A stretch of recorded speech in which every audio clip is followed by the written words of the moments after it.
Finally WHO की report भी आ गई है। अगर आप उनमें से हो जिन्होंने अपने 2-3 साल के बच्चों को फ़ोन दिया है चलाने के लिए तो मुबारक हो, क्योंकि आपने अपने बच्चे का ब्रेन स्ट्रक्चर ही उड़ा दिया है।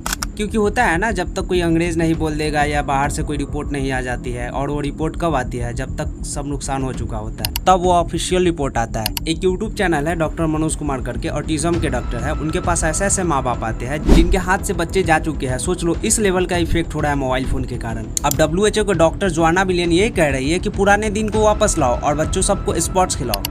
2019 में पेडियाट्रिक्स जो चिकागो में है, उन्होंने 27 लड़कियां और 20 लड़के के ब्रेन स्कैन किए and what they found was shocking. उनके ब्रेन के व्हाइट मैटर डेवलप ही नहीं हो रहा था। पढ़ लो कितना इंपॉर्टेंट पार्ट है।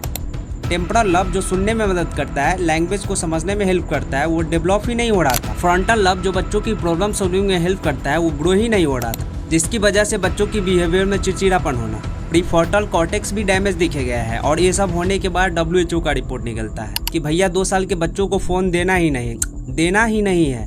वह कहते हैं अगर फ़ोन दिया तो लैंग्वेज डेवलपमेंट, हेल्थ डेवलपमेंट करनी है, वो आगे चल के दिमाग डेवलपमेंट नहीं होगा। क्रिटिकल थिंकिंग करना, एक जगह पर दिमाग लगाना, कुछ भी नहीं होगा। और रिसर्च के अकॉर्डिंग 2 से 3 साल के बच्चों को एक दिन में मिनिमम 1100 वर्ड बोलने चाहिए।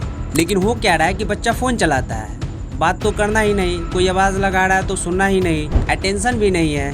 5 साल और रुक जाओ, ऐसी रिपोर्ट आने वाली है। ये फ़ोन एडिक्शन पिछले 5 साल से शुरू हुआ है। हैरान हो जाओगे आप। फिर भी कह रहा हूँ, अपने छोटे छोटे बच्चों को फ़ोन से दूर रखिए।